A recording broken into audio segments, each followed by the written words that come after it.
in a school built on stilts. For me, I consider it to be normal. It is the same as teaching on land because we have all the resources. All the teaching and learning resources that enable we, the teachers and also students, to participate in teaching and learning delivery. So I see it to be normal. We have a myriad of challenges, but I'll stick to a couple. The first being that when students get to junior high school or basic 7, 8, and 9, sometimes it becomes difficult for them to have access to that level of education or basic education. The reason being that we do not have that here, so they have to cross the river for about an hour by canoe, dugout canoe, to the next town, which is on land, that is Benin, to get access to junior high school. And that becomes difficult, especially those that do not have dugout canoe. And also when it is raining, it means that these students will not go to school. And another challenge is that because we live on water and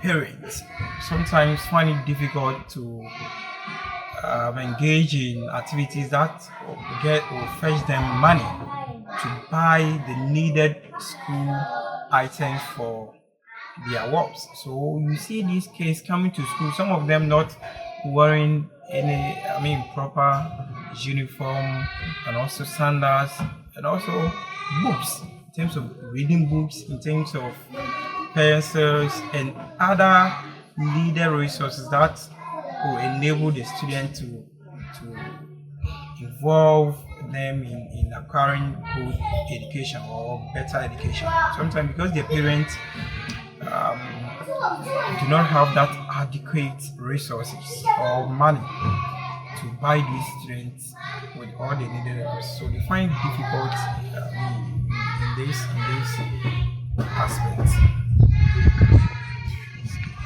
As a professional teacher, we need to improvise.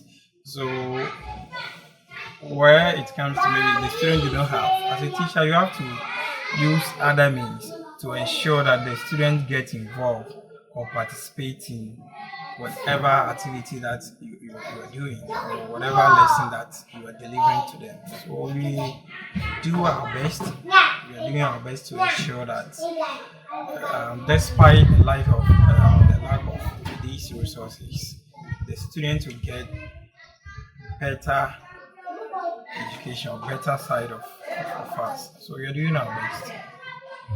We have challenges in terms of teaching and learning materials. We have a lot of challenges. We don't have the teaching and learning resources are not adequate. So sometimes teachers have to improvise, and it is difficult, especially in terms of using IT, because we are in technological work. So there is something called edutech.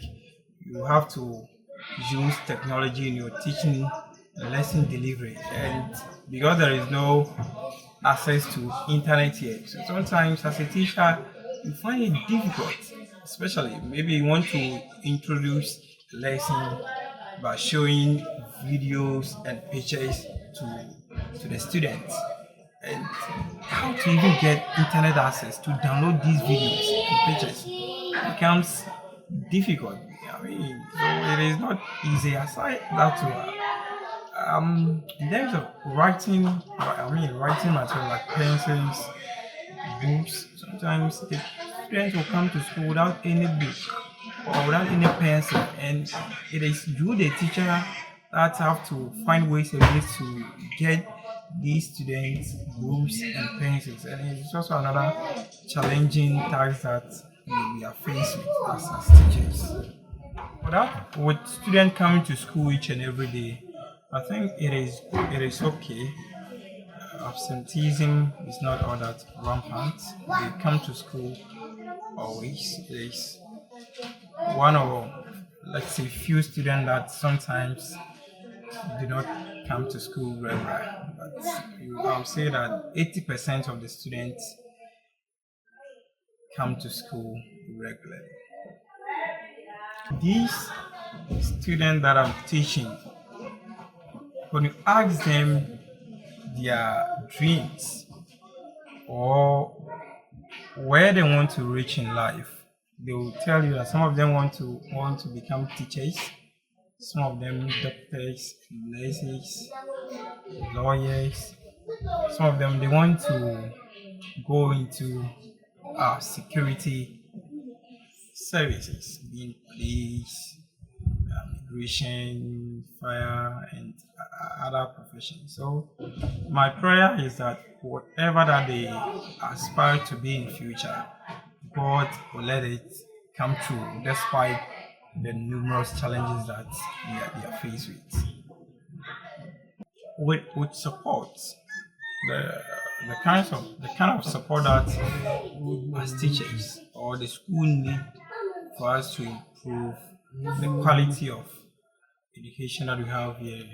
I would say we need teaching and learning materials such as pens, pencils, erasers, books, reading and writing. Also, if we can get someone or the government can come to our aid to mount maybe mobile telecom pole here, or maybe fix the internet.